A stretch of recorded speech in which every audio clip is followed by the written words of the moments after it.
Entonces, aquí el objetivo es que este estudio nos sirva para hacer cada uno de nosotros una autoevaluación de nuestro desempeño, cómo vamos ante los ojos de Dios. ¿Vamos bien? ¿Vamos mal? ¿Nos regresamos? ¿Tenemos que corregir rumbo? ¿Quién mejor que Jesucristo para darnos una buena retroalimentación de cómo vamos y además de que nos está coacheando de qué es lo que tenemos que hacer diferente para correr esta carrera de la vida lo más exitoso posible? Así que bueno, vamos a dar inicio con nuestro estudio de hoy. Habíamos visto, esto es muy rápido a manera de revisión. Este es a muy grandes rasgos el programa de Dios para la humanidad, desde la creación, aquí en el Jardín del Edén con Adán y Eva. Después tuvimos toda la parte del Antiguo Testamento, vino Jesús. ¿De plan les vas a estar siempre hasta arriba? Ok. Vino Jesucristo, dio su vida por nosotros, para salvarnos a nosotros en la cruz. Y eso, a partir de eso, después de su ascensión, baja el Espíritu Santo sobre estos primeros discípulos y eso es lo que da comienzo a la iglesia. Entonces, la iglesia, sabemos que es esta porción de aquí, o sea, hasta la entrada triunfal de Jesús en Jerusalén, se terminan las 69 semanas de la profecía de Daniel que viene en el capítulo 9. Pero antes de comenzar la siguiente semana de esa profecía, que es la semana 70, que es la semana de tribulación, sabemos que hay un intervalo y ese intervalo es la era de la iglesia, que es donde nosotros vivimos. Y entonces aquí en este cuadrito lo estamos representando con estas 7 iglesias, que son las cartas que Jesucristo escribió para estas iglesias. Después ya va a venir, cuando se termine la época de la iglesia, algunas personas se van a ir en el rapto, otras no, vamos a ver por qué. Pero después va a empezar la tribulación, Jesús va a después regresar a la tierra, los que se hayan ido en el rapto van a regresar con él. Después va a ser el milenio, que es el reinado de Jesús sobre la tierra por 1000 años. Y ya después de otro breve espacio aquí, ya comienza la eternidad. Entonces, sabemos que estamos aquí por varias razones, ya lo hemos comentado. Primero, porque las últimas iglesias que sabemos que van a llegar hasta el final de la era están ya todas en operación. Y segundo, porque todas las cosas que tienen que suceder aquí antes de que pueda comenzar estos 7 años de tribulación, que es la última semana de la profecía de Daniel 9, ya vimos que están poniéndose como todos los elementos en su lugar en el panorama mundial para que esto pueda dar comienzo. Entonces, bueno, hoy nos toca estudiar la iglesia y vimos que estas 7 cartas, estas 7 iglesias, de la manera en que vienen, específicamente el orden en el que vienen en la Biblia, están funcionando como un perfil profético de toda la historia de la iglesia, desde que comenzó con Pentecostés, cuando el Espíritu de Dios vino a estos primeros discípulos, hasta la última, que va a ser la de la Odisea. Entonces, a través de la historia vemos que había 4 niveles de aplicación, ¿se acuerdan? Entonces, uno de los niveles de aplicación es el histórico, que es que cada una de estas iglesias existió localmente en su tiempo.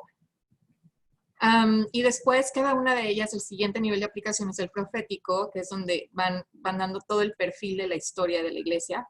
Entonces, desde la iglesia apostólica, que es Efeso, en el primer siglo, hasta los últimos tiempos, cada una de estas iglesias está también representando un periodo histórico definido.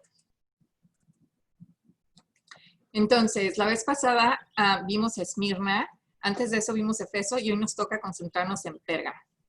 Pérgamo es la iglesia que se casó con el mundo y estuvo históricamente en operación más o menos del año 313 al 590 después de Cristo.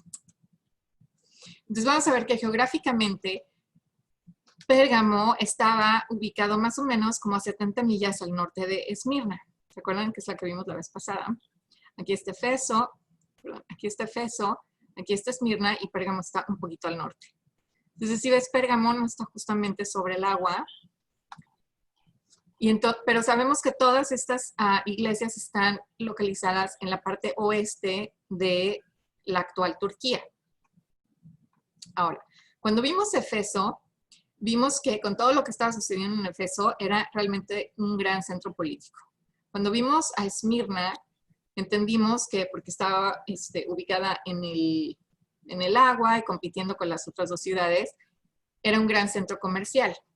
Pérgamo es un gran centro religioso, ¿ok? De hecho, cuando se escribió el Apocalipsis, Pérgamo era la capital del gobierno romano en Asia. Entonces, ¿por qué se caracterizaba la ciudad de Pérgamo? O sea, vamos a ver el nivel histórico. La iglesia local de Pérgamo, que existió en ese tiempo, tenía una biblioteca enorme. De hecho, ellos inventaron los pergaminos. Y en esa biblioteca tenían cientos de miles de pergaminos. Muchísimos. Aquí está una pequeña representación del centro de la ciudad. Este es el layout, ¿cómo se llama? O sea, la estructura o la división, cómo estaba organizada la biblioteca. Y esta estatua estaba justamente en la sala de lectura, que era este cuadrito de aquí, el número 1. ¿Okay? Y como pueden ver aquí, esta ciudad tenía muchísimos templos, ¿no? Aquí pueden ver que hay varios, Atenas, a Zeus, otro Dionisios acá. Entonces era un centro religioso muy, muy importante y era considerado el centro oficial del culto a César, porque como estaba ahí el gobierno y en esa época el gobierno todavía estaba muy, pues muy revuelto con la religión, o sí, los sacerdotes eran muy, muy cercanos a los gobernantes. Entonces, por eso es que se encontraba ahí el centro político y el centro religioso. Ok, entonces como habíamos comentado, muchísimos templos. Uno de esos, o de las figuras importantes de Pérgamo, era Asclepio. Asclepio viene de la mitología griega, pero ya en la época de los romanos ya llegó como Esculapio, el dios de la medicina. Y había un santuario y sanatorio donde utilizaban serpientes para sanar a la gente. A mí me hubieran matado nada más con la idea. Pero bueno, pues esta es una estatua de este señor Esculapio y como pueden ver tiene una vara y con una serpiente ahí puesta, ¿no? Entonces, o sea, físicamente, supuestamente decían que sanaban a la gente con serpientes. En fin, estas son las ruinas del santuario y hay cosas interesantes acerca de esto porque todavía podemos ver como los remanentes de lo que sucedió en esa época hoy en día. Pero quiero que veamos ciertas cosas porque aquí hay una situación hay un impostor aquí, ¿ok? La Biblia en el Apocalipsis 2:9 nos dice, y fue arrojado el gran dragón, la serpiente antigua que se llamaba Diablo y Satanás, el cual engaña al mundo entero. Entonces, aquí le estaban adjudicando el poder de sanación a la serpiente. Y si la Biblia nos dice que la serpiente es Satanás, Satanás estaba engañando al mundo y adjudicándose el poder de sanación que solamente Dios tiene. Y eso lo vemos en Éxodo 15:26, donde Dios les dijo, porque yo, el Señor, soy tu sanador. Amén, y gracias por eso. Entonces, bueno, pero de ahí sale el símbolo de la medicina, que ya ves que es o sea, la varita esta con una serpiente enredada. Y lo curioso es que de pronto has visto que hospitales y ambulancias hoy en día no es una serpiente, sino que son dos, ¿verdad? Bueno, esta era la vara de Asclepio o Esculapio y este es el caduceo o la vara de Hermes. Resulta que Hermes era el dios del comercio, no de la medicina. Entonces, bueno, cuando vayan a un hospital, fíjense bien cuántas serpientes hay en la varita de su logotipo para ver si van a intentar sanarte o nada más te van a sacar dinero. Pero bueno, este es un impostor de una cuestión que Dios puso en su palabra. En el libro de Números, en 21, 6 y 9, o sea, viene un evento donde había unas serpientes muy horribles que estaban picándole a todos los del campamento hebreo que habían salido de Egipto. Y entonces Dios le dijo a Moisés que cuando intercedió por ellos, que hiciera una vara y pusiera una serpiente de bronce y que todo el que la mirara se iba a sanar. Después va pasando el tiempo y la gente empieza a hacer como adoración a la vara, como si tuviera algún poder. ¿no? Y en Segunda de Reyes 18:4, el profeta de Dios tiene que destruir la vara porque ya la gente le estaba adorando como si fuera una deidad o algo así. Y eso estaba completamente equivocado en los ojos de Dios, entonces la destruyeron. Pero en el Nuevo Testamento, en Juan 3, 14 y 15, vemos que nos explican que esta vara de la serpiente en la vara, que sanaba a las gentes en números, era un símbolo, o sea, un tipo, una sombra anticipada de un evento muy importante. El evento fue Jesucristo, cuando estuvo en la cruz, Él se hizo pecado para poder recibir toda la consecuencia, toda la penalidad en lugar de nosotros. Entonces, Juan nos explica el verdadero motivo de números, pero esto de que le quieran adjudicar alguna sanación a una serpiente, a una vara o a otro personaje es completamente falso. Entonces, bueno, el tema de Pérgamo es la iglesia que se casó con el mundo. Vamos a desglosar cómo es que sucedió esto, porque sí está un poco pesado, hoy sí vamos a ver mucha historia. ¿Se acuerdan cuando vimos las profecías de Daniel que el rey Nabucodonosor de Babilonia tuvo el sueño de la estatua? ¿Se acuerdan? Que representaba los principales reinados o imperios que iba a haber en el mundo. Empezando con Babilonia, que era la cabeza de oro, y siguiéndose el cuerpo, ¿no? Babilonia, luego fue conquistada por los medo-persas, ellos fueron conquistados por los griegos, ellos fueron conquistados por los romanos, Roma se cae y se desmorona, estas dos piernas que representan a Roma, y en el futuro vamos a ver un gobierno mundial que va a tener 10 partecitas, que son los dedos de los pies de la estatua, pero bueno, esto viene en el futuro. En Génesis 9:1 vemos que después del diluvio, Dios bendijo a Noé y a sus hijos cuando se bajaron del arca y les dijo, sean fecundos y multiplíquense y llenen la tierra. O sea, Dios les dio la instrucción, o sea, los bendijo y les dio la instrucción, vayan y espárcense por toda la tierra, llénenla, y se supone que ellos iban a hacer lo que Adán y Eva no hicieron, ¿no?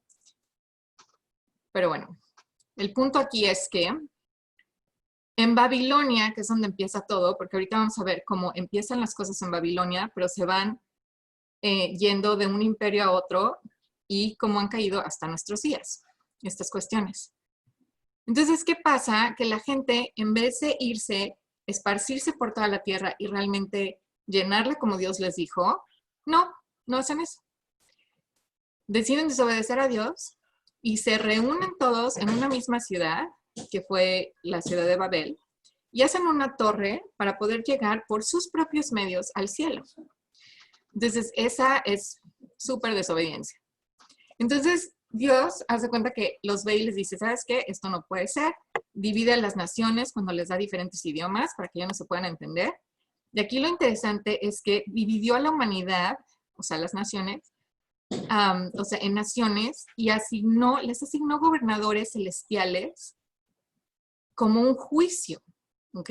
Porque es como si Dios hubiera dicho, ok, no me quieren obedecer a mí, está bien, les voy a poner otros administradores celestiales, les voy a dividir y les voy a poner un administrador celestial a cada uno. Si no me quieren hacer caso a mí, está bien, les voy a poner a alguien más. Y eso lo encontramos en Deuteronomio en 32:8, ¿ok? Que dice, cuando el Altísimo asignó territorios a las naciones, cuando dividió a la raza humana, fijó los límites de los pueblos según el número de su corte celestial. Ahora, si abren ustedes su Biblia, van a ver que no dice según el número de su corte celestial, dice según el número de los hijos de Israel. Pero esta traducción es equivocada. Es un punto que ha tenido controversia en la historia, pero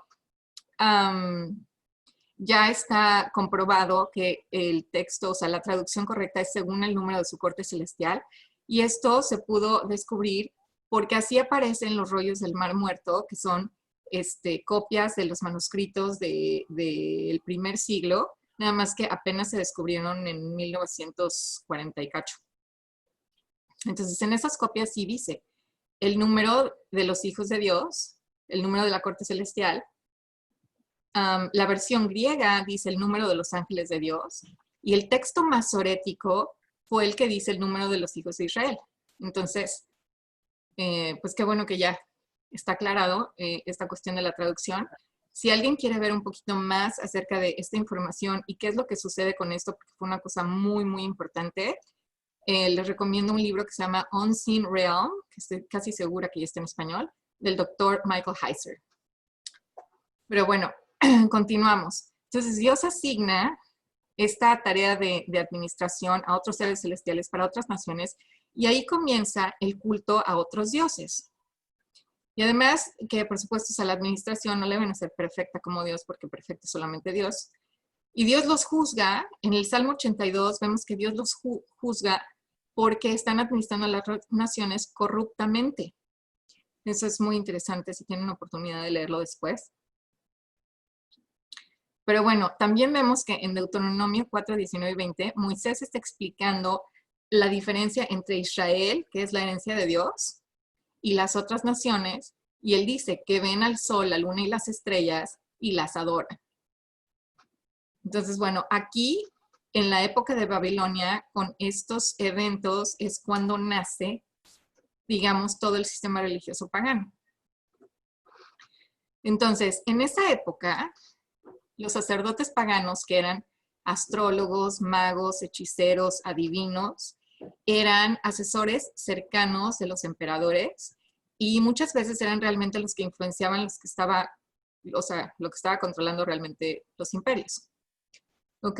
Y una de las características de esta mujer que vemos aquí en el Apocalipsis 17 y 18, esos dos capítulos hablan de Babilonia, la representan como una mujer porque está en contrapuesta a Israel, pero ambas, tanto Babilonia como Israel, representan o las ven como mujeres, pero además están representando a una ciudad y a una entidad espiritual. Ok, entonces la característica de Babilonia es que tiene relaciones adúlteras con los gobiernos seculares. Y esto no era una práctica extraña, sino al contrario, o sea, porque vimos que Moisés en Egipto, cuando va y se enfrenta al faraón, ¿a quién le habla el faraón siempre? A sus hechiceros, a sus magos, para que se peleen con Moisés y con Aarón.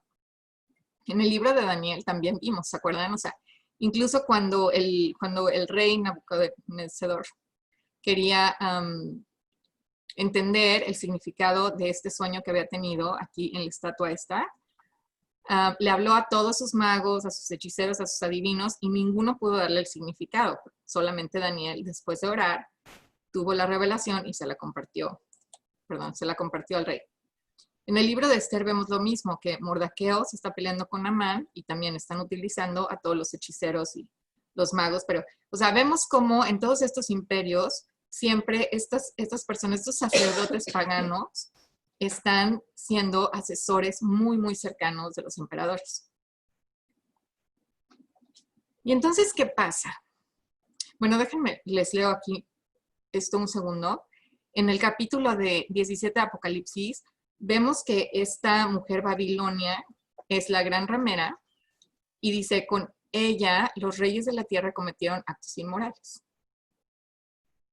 Cuando Juan la ve, dice, vi a una mujer sentada sobre una bestia, y sabemos que esa bestia es el anticristo por la descripción que da por aquí, y ella tiene escrito en la frente un nombre que dice Babilonia la Grande, la madre de las rameras y de las abominaciones de la tierra.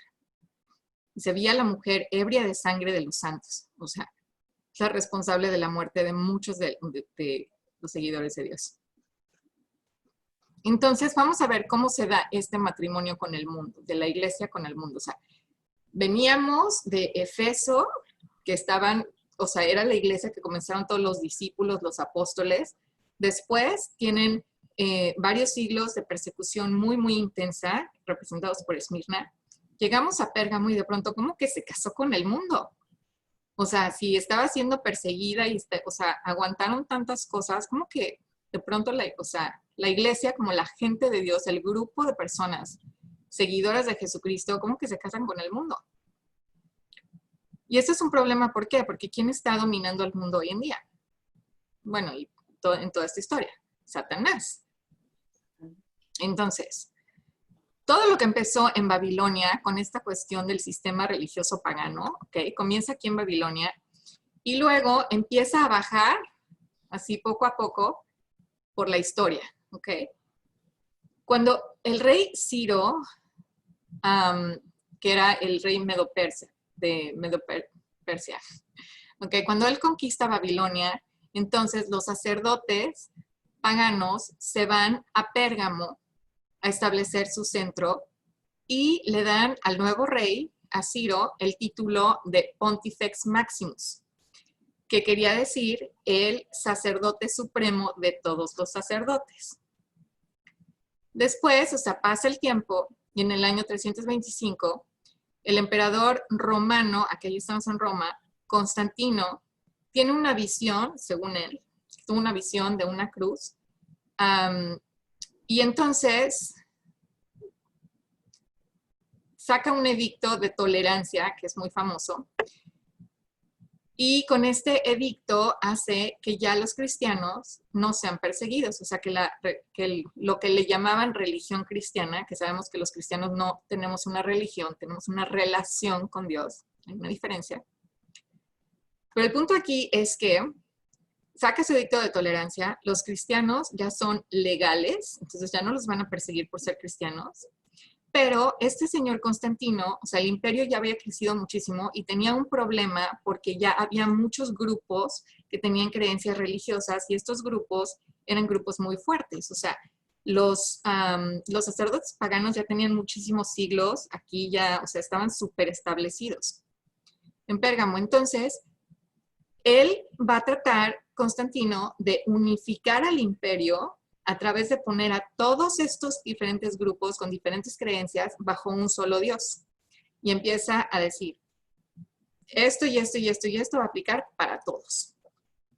Hizo algunas cosas muy buenas, como por ejemplo, hasta ese entonces había esclavos y los esclavos no tenían derecho a descansar ni un solo día de la semana. Y él les dice que a partir de ahí, toda la gente tenía derecho a un día de descanso a la semana. Nada más que ese día iba a ser el domingo, porque iba a ser el día de culto, porque era el día de la semana del sol. Y él era un devoto del dios del sol. Entonces, bueno, ves cómo se empiezan a mezclar las cosas paganas con las cosas cristianas. Después, en el año 378, Damasus, que era un cardenal romano, termina de absorber muchas de las costumbres babilónicas a la iglesia romana. Y si quieren más información de exactamente cómo sucedió, con qué edictos, en qué años, todo eso, les recomiendo leer a Alexander Hislop o a Dave Hunt. Ellos tienen todos los detalles súper bien documentados. Aquí lo que sucede es que dos emperadores después de Constantino, el emperador Teodosio, hace cuenta ya la unión así fuertísima cuando saca un mandato haciendo el cristianismo la religión oficial del imperio. Oficial. Entonces, haz de cuenta, cuando la época de Esmirna, si eras cristiano, te mataban por ser cristiano. Ahora, con Teodosio, o te vuelves cristiano o te matan. Es exactamente lo contrario. Entonces, ¿qué fue lo que sucedió con eso? Que hubo muchísimas conversiones forzadas. Todos los que venían, o sea, de Pérgamo, se cuenta, todo el sistema pagano, que era muy fuerte, cuando esto sucede, cuando esto de Teodosio sucede, pues entonces ellos tienen que empiezan a ponerle etiquetas cristianas a todo su sistema para poder seguir haciendo lo que hacían, pero ya no le podían llamar como le llamaban antes porque los iban a perseguir. Entonces ahora le tenían que poner nombres y etiquetas cristianas, pero vieron la forma de continuar con sus tradiciones. Entonces, aquí lo que sucede es que lo que Satanás no logró persiguiendo a la iglesia, lo logró uniéndola al mundo. ¿Ok? Entonces, vemos que los templos paganos que se llamaban ziggurats se convirtieron en iglesias cristianas. Los festivales paganos se convirtieron en festivales cristianos. Los sacerdotes paganos tomaron las oficinas de los ancianos de la iglesia cristiana. O sea, los sacerdotes siempre iban siguiendo donde estaba la esfera de poder. ¿Ok? Entonces, si ahora les tocaba ser cristianos, bueno, pues se ponían las etiquetas y ellos seguían con sus cosas. ¿Y qué pasó con muchos de los cristianos de esa época? Muy, muy tristemente, algunos de ellos, muchos de ellos, cambiaron los harapos de la opresión por las sedas de las cortes. Entonces, o sea, con todo esto, la iglesia, que antes era perseguida y pasaba pobreza y cosas muy, muy duras, ahora es elevada también a una posición de poder y ahora es poder, lujos, etc. Y entonces, más o menos para darnos una idea de cómo, o sea, cómo va filtrándose todo a través de la historia, había una diosa en el imperio babilónico, okay, muy importante, que era Ishtar. Okay. Se supone que Ishtar era antes Seminaris, que era la consorte de Nimrod. De hecho, esa es la raíz de todo el sistema religioso pagano. Nimrod, que fue el dictador que estaba en operación cuando lo de la Torre de Babel, él tuvo un hijo con su consorte Seminaris y el hijo se llamaba Tamuz. Y se supone que Tamuz es el dios del sol. O sea, digo se supone porque eso es lo que dice su mitología, por llamarle de alguna forma. Esas son sus creencias, pero esa es la raíz del sistema pagano. Claro que tiene muchas ramificaciones, pero esa es la raíz. Entonces, en la época de Babilonia, esta deidad se llamaba Ishtar. Cuando el sistema medo-persa, conforme van moviéndose los sacerdotes, ahora le empiezan a llamar Astoret. Cuando está cuando Grecia conquista a Medo-Persia, entonces ya es Afrodita. Y cuando llega a Roma, ahora es Venus. Entonces, Ishtar, Astoret, Afrodita, Venus, todas son la misma deidad, nada más con diferentes nombres, de acuerdo a cómo iba cambiando el poder en el mundo, ¿no? O sea, la esfera de poder de un imperio al otro. Ahora, podemos ver ejemplos de este sincretismo, que es una mezcla de sistemas de creencias, hoy en día, clarísimo, clarísimo. ¿Alguna vez se han preguntado de dónde salieron los conejitos y los huevos de Pascua? ¿No se supone que estábamos celebrando la resurrección de Cristo? O sea, ¿dónde caben los conejitos y los huevos de Pascua? Resulta que esta deidad, justamente Ishtar, en un momento produjo un huevo del dios de la luna. Y como una de sus gracias era que era la deidad de la fertilidad, entonces Ishtar, Easter, ahora, si ya hicieron la conexión, Ishtar se vuelve Easter y se celebra con huevitos y con conejitos porque es todo el rollo de esta deidad y de fertilidad. Bueno, otro ejemplo, el zodiaco. ¿De dónde sacamos nosotros la creencia de que los planetas y las estrellas pueden afectar tu destino?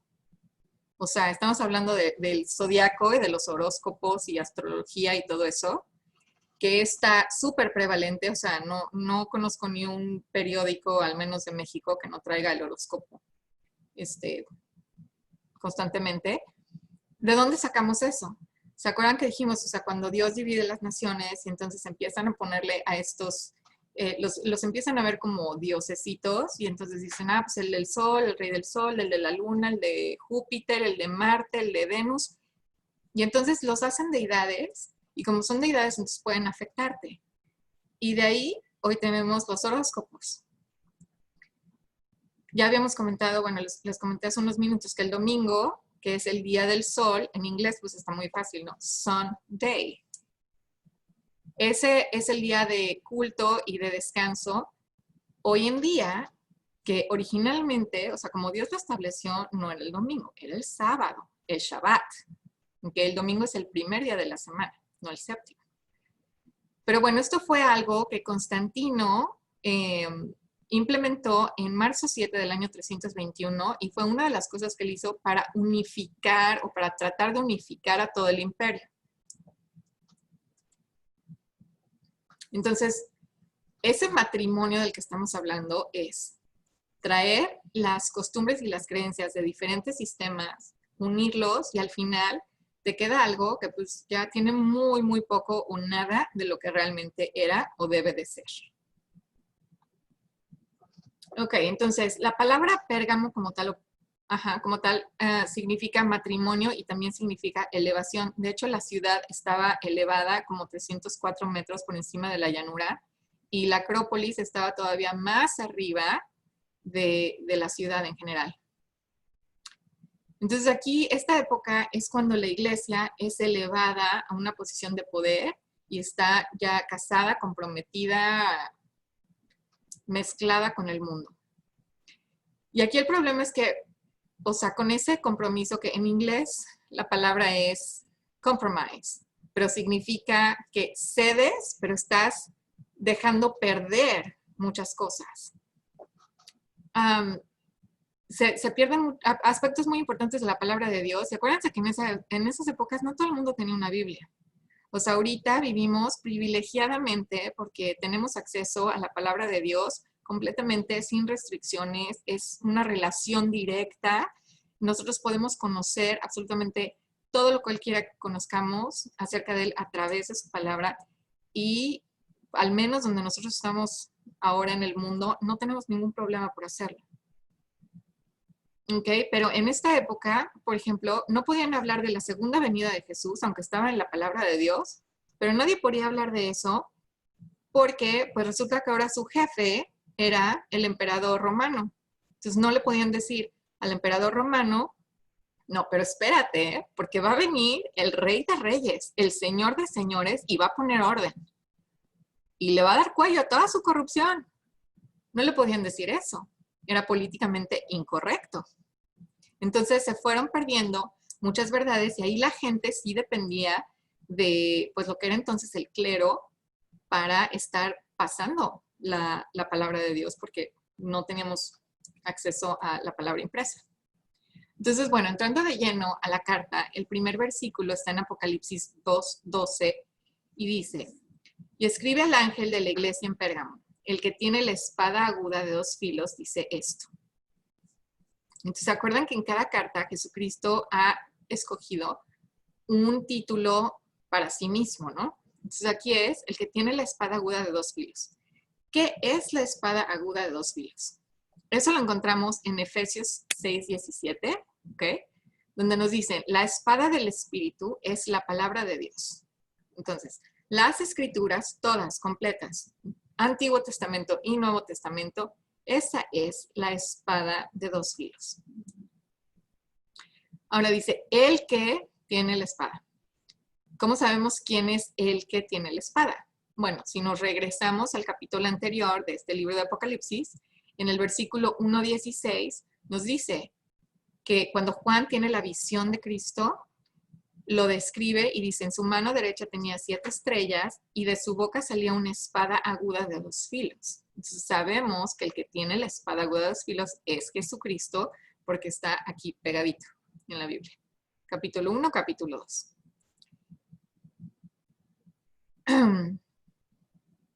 Y luego encontramos una advertencia de cómo será usada. Porque aquí dice, o sea, que Jesús es quien está escribiendo esto y el tema es la palabra de Dios, que va a dividir todo, va a dividir lo correcto de lo equivocado como una espada de 2 filos.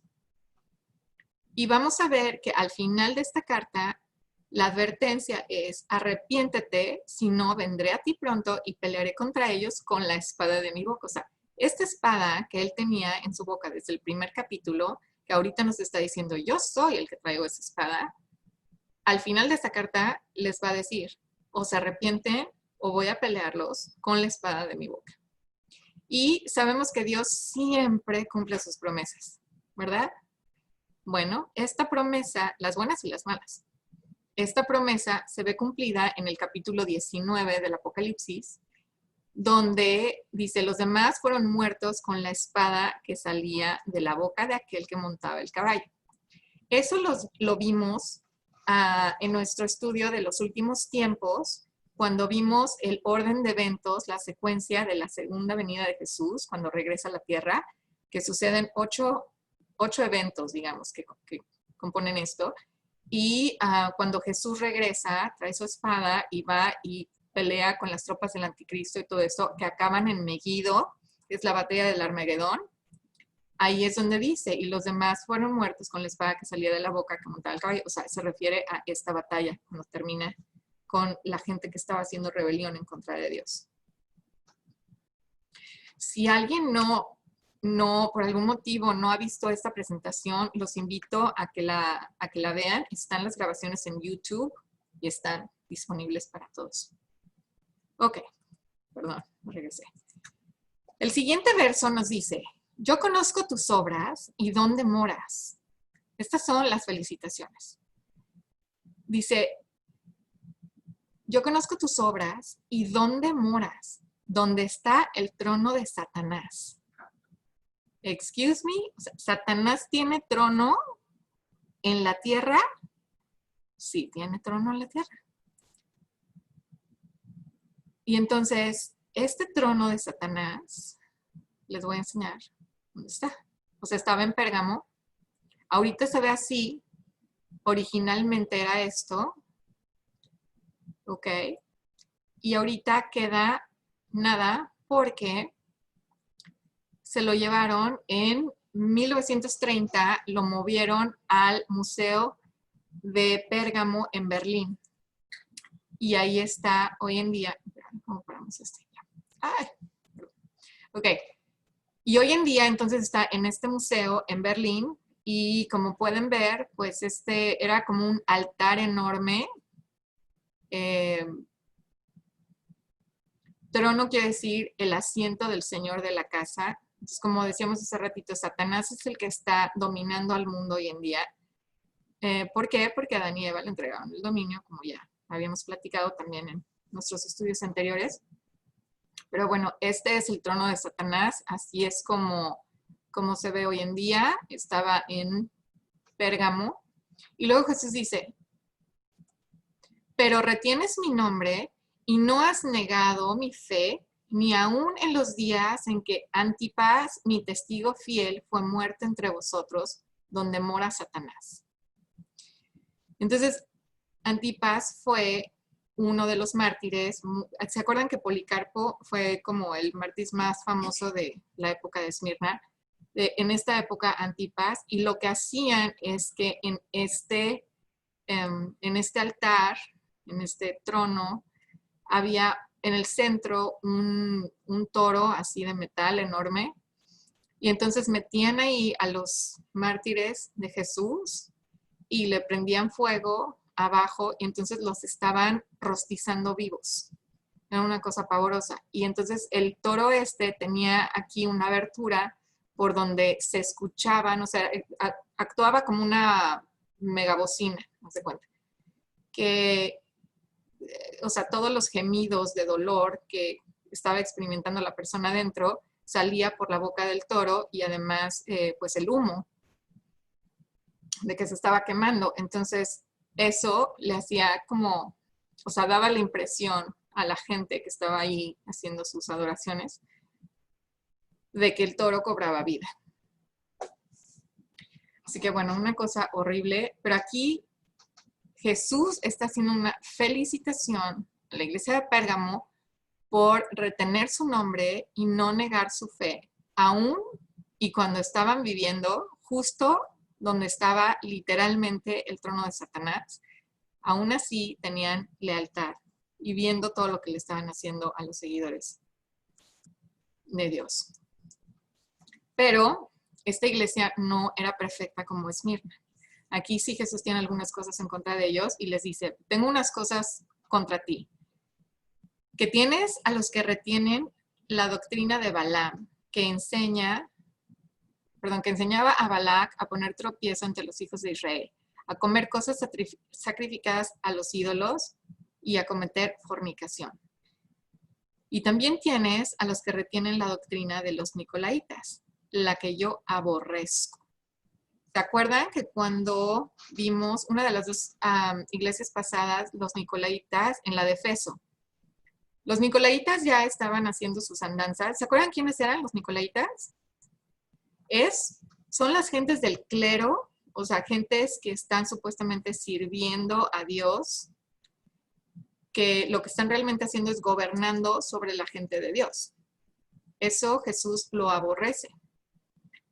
Entonces, los nicolaitas, en la época de Efeso, ya andaban haciendo cosas, ¿no? O sea, sus andanzas. Pero ahora en Pérgamo ya es toda una doctrina. Entonces, ¿qué fue? O sea, se intensificó, se estableció y creció este asunto. ¿Por qué Jesús lo aborrece tanto? Porque él, antes de todo el sufrimiento por el que pasó, hizo un espacio de tiempo específicamente para enseñarle a los discípulos un ejemplo de cómo él quería que fueran unos con los otros. Y les dio un ejemplo de servicio cuando les lavó los pies. Entonces, y se los dijo, estoy haciendo esto y se los estoy dejando como ejemplo. Entonces, puedo entender por qué él aborrece ver que la gente del clero, que se supone que debería de estar más al servicio de la gente, o sea, utilice esas posiciones para gobernar sobre la gente. Y además de todo, o sea, ya en estas épocas el clero está considerado como divino, o sea, como... yo crecí en la iglesia católica y yo me acuerdo de que a veces al sacerdote, o sea, no lo veías como una persona normal, lo veías como que él estaba en otro nivel, ¿no? Y entonces yo creo que eso es más o menos lo que todavía nos ha permeado de estas doctrinas que Jesús claramente está diciendo que no son para nada aceptables. En Números 25, 1 y 3, esta cuestión de la doctrina de Balaam, ¿ok? Lo que sucedió es que este rey quería que Balaam, el rey era Balac, ¿ok? Y tenía un profeta que se llama Balaam. Y entonces quería que este profeta maldijera a Israel. Y el profeta trataba y trataba y nada más le salían bendiciones, ¿no? Porque Dios estaba hablando a través de él. Y entonces, después, en el capítulo 25, eso es en el capítulo 22, y en el capítulo 25, entonces este profeta Balaam se da cuenta de que la manera en que Israel puede ser destruido no es a través de él ponerle una maldición, sino hacer que Dios se enoje tanto con ellos que Dios mismo deje de protegerlos. Y entonces se da cuenta que la manera es mandarle mujeres, le mandaron mujeres paganas a los hijos de Israel, o sea, a los hombres de Israel, para que se acostaran con ellas y para que fueran a cenar con ellas y a comer de esta comida que había sido sacrificada a otros dioses y que se inclinaran ante los otros dioses. Y lo triste es que algunos de ellos sí cayeron en eso y efectivamente por haber cometido ese adulterio tanto físico como espiritual, Dios le quita la mano de protección a Israel en esa época. Entonces aquí lo que estamos viendo es que esa mezcla, ¿ok? Con costumbres y ritos y cosas paganas que nos alejan de lo que Dios realmente dice, es una forma de adulterio espiritual. Y para Dios esto es algo súper serio. Entonces dice en la exhortación, por tanto arrepiéntete, pues si no, vendré por ti pronto y pelearé contra ellos con la espada de mi boca. Entonces, la solución a este problema es arrepiéntete. Okay. El arrepentimiento sabemos que es el jabón del cristiano y lo encontramos en 1 de Juan 1:9, que nos dice, si confesamos nuestros pecados, Él es fiel y justo para perdonar nuestros pecados y limpiarnos de toda maldad. Entonces, no estamos solos, porque todos pecamos, todos nos caemos, de unos a la izquierda, de otros a la derecha, pero perfecto ninguno. Todos necesitamos utilizar esta escritura para limpiar nuestras ropas, como lo habíamos visto también en otras sesiones, que es muy importante para que Jesús encuentre a su iglesia sin mancha y sin arruga. Ahora, la espada de dos filos. Esta espada, curiosamente, era exactamente la espada que utilizaban los romanos en combate. En esa época todavía las espadas eran como, o sea, las espadas típicas eran las espadas largas, pero la espada romana era una espada muy corta y era de doble filo. Entonces, Lo que hicieron ellos, y con esa espada corta conquistaron al mundo, es que entrenaban muchísimo, ¿ok? Entrenaban para usar esa espada. Y eso es justamente lo que nosotros también tenemos que hacer. Necesitamos, qué padre que tenemos la Biblia. En otros siglos la gente no la tenía en sus manos. Nosotros sí la tenemos, qué padre que la tenemos. Bueno, ahora hay que entrenar con ella, como si fuera una espada de doble filo. Hay que aprender a usarla. No nada más, tenerla no es suficiente. Necesitamos conocerla y aprender a utilizar, a caminar realmente en la palabra de Dios. El siguiente verso dice, el que tiene oído, oiga lo que el Espíritu dice a las iglesias. Al que venciere, daré a comer del maná escondido y le daré una piedrecita blanca y en la piedrecita escrito un nombre nuevo, el cual ninguno conoce sino aquel que lo recibe. Entonces, el maná escondido, no sé si se acuerdan, pero en Hebreos 9, por aquí nos dice que está el arca del pacto, esta es una ilustración del arca del pacto, cubierta de oro por todas partes, en la que estaba una urna de oro que contenía el maná, la vara de Aarón que reverdeció y las tablas del pacto, que son los 10 mandamientos. Entonces, bueno, los eruditos bíblicos dicen que esta arca seguramente va a reaparecer, porque alguien la tiene resguardada hoy en día en algún lugar del mundo, y va a reaparecer cuando Jesús esté listo para comenzar su gobierno en la tierra, que es el milenio, porque esta tapita, la tapita de la caja, es un asiento. De hecho, estas son dos partes. La caja es es el arca. Y se llama el asiento de Mercy Seat, de la misericordia. Entonces, algunos eruditos dicen que puede ser que sea el asiento o que en ese momento va a ser digamos que el trono, el asiento desde el cual Jesús va a reinar. Bueno, y luego dice que le va a dar una piedrecita blanca. La piedrecita blanca tiene muchísimos significados que han cambiado durante la historia. Ha sido utilizada para muchas cosas, desde como un símbolo de absolución de alguien que haya sido acusado de algo, o para ganadores de competencias, soldados valientes, y hasta para simbolizar amistad en situaciones de separación. Entonces, realmente lo de la piedrecita blanca está por verse muy, muy adelante. Y el nombre nuevo sí puede ser muy, muy significativo por lo siguiente. En Isaías 65:15, Dios dice, pero mis siervos serán llamados por otro nombre. Y aquí está haciendo la diferencia entre la gente que realmente lo está sirviendo, que está viviendo para Él, y la gente que no. ¿Ok? Ahora, ¿le ha cambiado Dios el nombre a otras personas? Sí, en la Biblia hay muchos ejemplos. ¿Se acuerdan que a Sara le puso la H?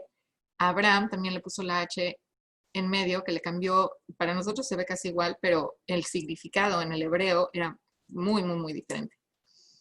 A Pablo, que era Saúl de Tarso, a Pedro también le cambió el nombre, etc. Entonces esto es algo significativo. Y es la promesa que Dios hace para los vencedores. Ahora vamos a hablar un poquito de la aplicación personal de esta carta para nosotros. Hablemos de esta tolerancia falsa, que ya habíamos hablado un poquito también cuando vimos la iglesia de Esmirna, ¿no? Porque esta tolerancia falsa a lo que nos está llevando realmente es a un desplazamiento de la verdad. O sea, se supone que originalmente el concepto de tolerancia era, bueno, si alguien piensa diferente a ti, de todos modos o sea, no te vas a pelear con esa persona, ¿no? Se supone que debía de hacer un ejercicio de amor. Pero ahora realmente ha pasado a ser una cosa completamente diferente, porque una cosa es que pensemos diferente, que tengamos preferencias distintas, y otra muy diferente, que nosotros como seguidores de Dios, de Cristo, estemos aceptando cosas que Cristo dice claramente que no son aceptables. Entonces, estamos pasando de una verdad objetiva, ¿ok? Que podemos encontrar en la palabra de Dios, porque Dios es muy claro acerca de lo que dice.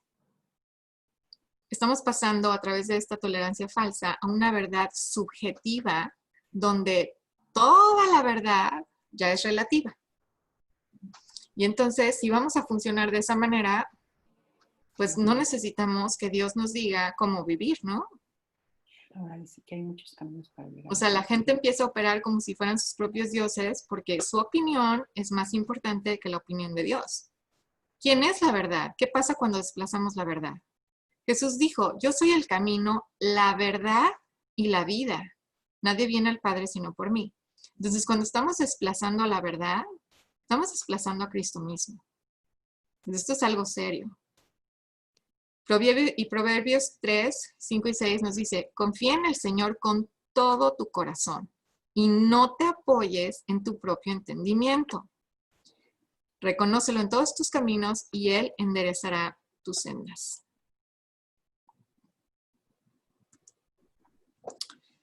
Ok. ¿Toleramos cosas que no deberíamos tolerar hoy en día? Pues a lo mejor sí. Y aquí no es que toleres a otras personas. O sea, aquí acuérdense que la aplicación que estamos haciendo es personal. Entonces, hay que buscar no tolerarlo en nuestra propia vida. Uh-huh.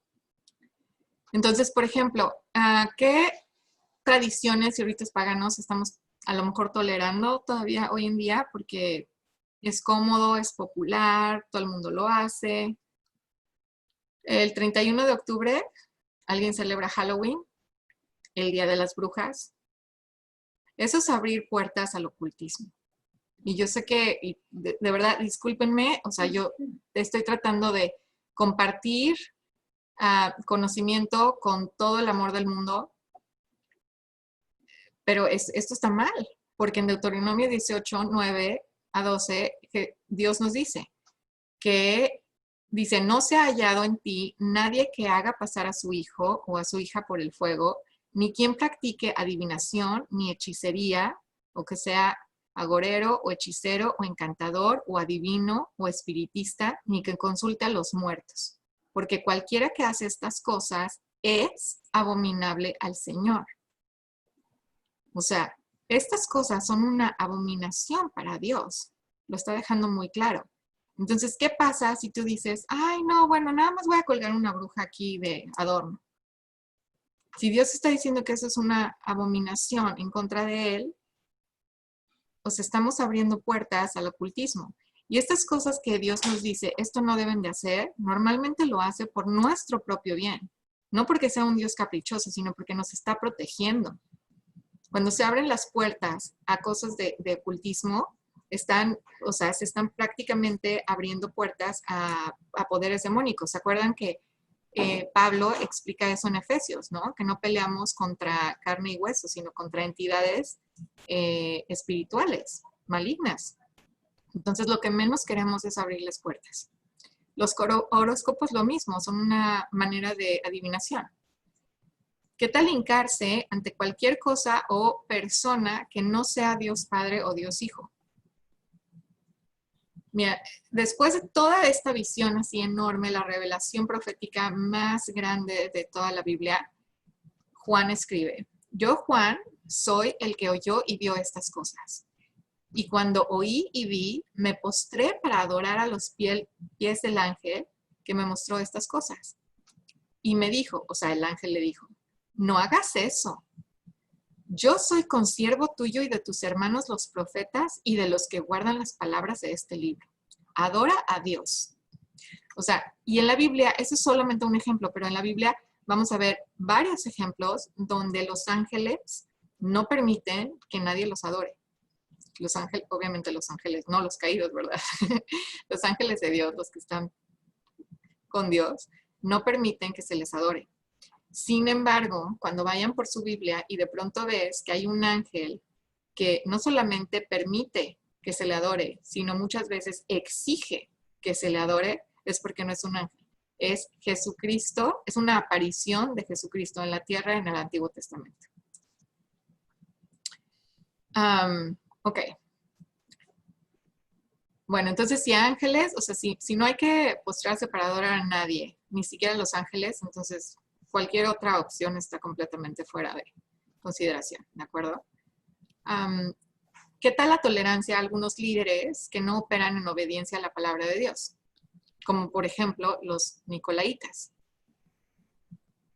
Aquí en esta evaluación que estamos haciendo también, o sea, parte de la evaluación es que vamos a poder distinguir algunas cosas en nuestro entorno y darnos cuenta que hay cosas que no son aceptables para Dios y que a lo mejor nosotros tenemos que revisar nuestra postura acerca de esas cosas. ¿Qué tal tenerle miedo a no ser políticamente correcto? ¿Qué dice la Biblia acerca de eso? Dice que hay que ser temeroso de Dios, no de otras personas o de ser políticamente incorrecto, temeroso de Dios. El Salmo 128 del 1 al 4 me encanta, porque fíjate lo que dice. Bienaventurado todo aquel que teme al Señor. Y este temor no es así de, ay, qué miedo le tengo. No, es un respeto profundo. Es tomarlo con seriedad. O sea, es Dios. No es mi vecino, ni mi compadre, ni mi amigo, ni la estampita que a lo mejor la quiero ver o no la quiero ver. No, es Dios. Es el creador de todo, quien sostiene la vida, toda la vida, incluyendo la de cada uno de nosotros, de nuestros hijos, de nuestros padres. Y quien nos conoce perfectamente, que estamos viendo a través de estas cartas, que no se le pasa absolutamente ni una. Conoce todas nuestras obras, conoce nuestros pensamientos y conoce nuestro corazón. Tenemos una relación personal con Él. Entonces, este temor del que se habla aquí no es un temor de estar asustado, sino es un temor de respeto. Dice, bienaventurado todo aquel que teme al Señor, que anda en sus caminos. Dice, cuando comas del trabajo de tus manos, o sea, cuando ganes dinero porque trabajaste, digamos, y puedas proveer, dichoso serás y te irá bien. O sea, si alguna vez te has parado y te has dicho, ¿cómo me gustaría que me fuera mejor? Aquí hay una pista de cómo lograrlo. ¿Okay? Tu mujer será como fecunda vid en el interior de tu casa, tus hijos como plantas de olivo alrededor de tu mesa. Así será bendecido el hombre que teme al Señor. Entonces, fíjate, Dios te está diciendo, ¿eres respetuoso, temeroso de mí? O sea, temeroso de no obedecerme. Eso sí hay que tenerle miedo, a lo mejor. No miedo, pero, o sea, un respeto que nos va a llevar a querer ser obedientes, lo más obedientes que podamos. Ya dijimos que perfectos no hay, pero lo mejor que podamos. Dice, te va a ir bien en el trabajo, te va a ir muy bien con tu esposa y tus hijos de maravilla. Oye, ¿qué más promesa queremos? Bueno, el último punto me parece, la tolerancia de los últimos tiempos. Llamar malo a lo bueno y bueno a lo malo. ¿Estamos o no estamos ahí?